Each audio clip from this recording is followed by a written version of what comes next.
Invista R$50 por mês, mesmo ganhando 1.500. Por quê? Porque eu preciso que você crie o comportamento de investir, o hábito de investir. Esses R$50 por mês, talvez daqui 30 anos te ajude, não sei o quê, mas eu preciso que você crie o hábito de investir.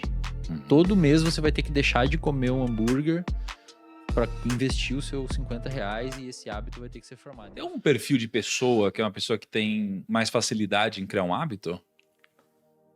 Cara, Ou uma coisa do ser pessoas humano? impulsivas de uma maneira geral, por incrível que pareça, eu sei que parece contraditório isso, mas pessoas impulsivas tendem a formar melhores hábitos, porque Caraca. desde que condicionadas... Vou te dar um exemplo. A pessoa nasce com o sistema de impulsividade dela mais acelerado. Na verdade, existe uma doença que deixa a pessoa mais impulsiva e reduz a capacidade dela de controlar os seus comportamentos. Essa doença se chama adolescência. Verdade. Adolescência. Kaique não saiu de lá ainda. Adolescência. Nossa, meu. Cara, adolescência, uma vez eu fui num outro podcast e quase fui cancelado porque eu falei que a adolescência é uma limitação neurológica. Porque, de fato, o adolescente ele não tem o córtex pré-frontal maduro e o córtex pré-frontal que faz tomar decisões. E tá tudo bem, adolescente. Não tem problema nenhum. É natural. É o Nós já fomos. É o né? neurodesenvolvimento. O córtex pré-frontal termina de amadurecer por volta dos 25 anos, em média. Então, a pessoa impulsiva, quando tá num lugar que direciona o comportamento dela para um lado adaptativo, ela vai ser um empresário, vai ser Verdade. Faz sentido. É uma Ferrari, cara. Se você botar pra esse lado, vai com uma bala. Mas se você botar pra esse, vai com uma bala também. Eu comecei a investir quando eu era aluno de doutorado com bolsista, que eu tinha bolsa. Tipo, até 2 anos e meio atrás eu tinha bolsa. Eu ganhava 2.200 por mês. Até dois anos atrás. Sério? Era a minha renda. E comia todas as refeições no restaurante universitário. E eu investia nessa época, cara. Eu tive um amigo, Rafael Lara, um abraço pra ele. Trabalhava na XP na época, hoje tá na EQI. Ele falou que... Ele falou assim, cara, eu preciso que você invista R$50 por mês, mesmo ganhando 1.500. Por quê? Porque eu preciso que você crie o comportamento de investir, o hábito de investir. Esses R$50 por mês, talvez daqui 30 anos te ajude, não sei o quê, mas eu preciso que você crie o hábito de investir. Todo mês você vai ter que deixar de comer um hambúrguer para investir os seus R$50 e esse hábito vai ter que ser formado. E eu sempre fui uma pessoa movida a esse desafio de formar hábitos e criar, depois que eu comecei a ter essa vida mais regrada.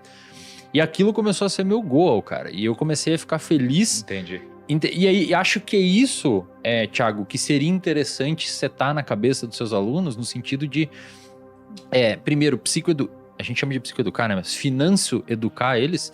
Tipo, cara, você tem que ter uma previsão de recompensa alinhada. Tipo, nesse estudo, inclusive, do Schultz, ele viu que a dopamina tem a ver com motivação para buscar uma recompensa. Quando a pessoa entra no seu curso, talvez ela ande pensando, bom, vou começar a investir, vou ver minha carteira fazendo essa linhazinha aqui, não sei o quê. E essa é a predição de recompensa dessa pessoa. A dopamina dela explodiu porque ela ficou imaginando que aquilo ia acontecer.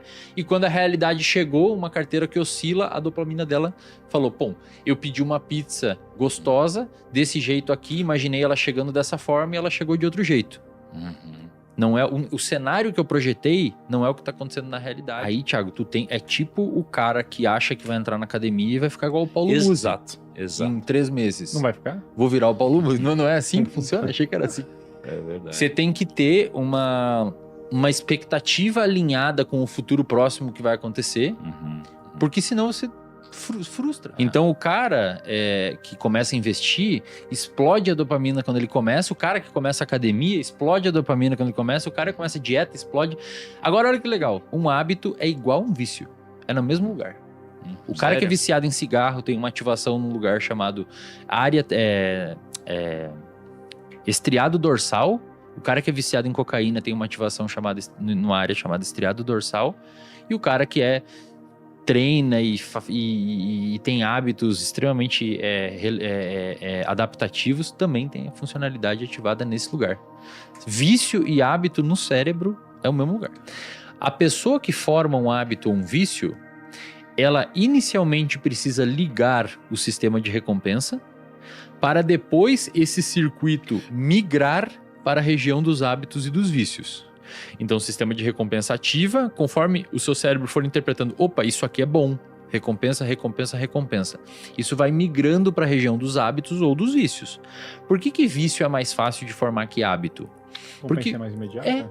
E mais fácil, né, cara? Uhum. É muito mais fácil você fumar um cigarro e beber uma cerveja do que você botar um tênis e ir correr no Ibirapuera, num dia frio. Então, é mais apelativo. Você precisa deslocar um esforço menor para uma quantidade maior de recompensa.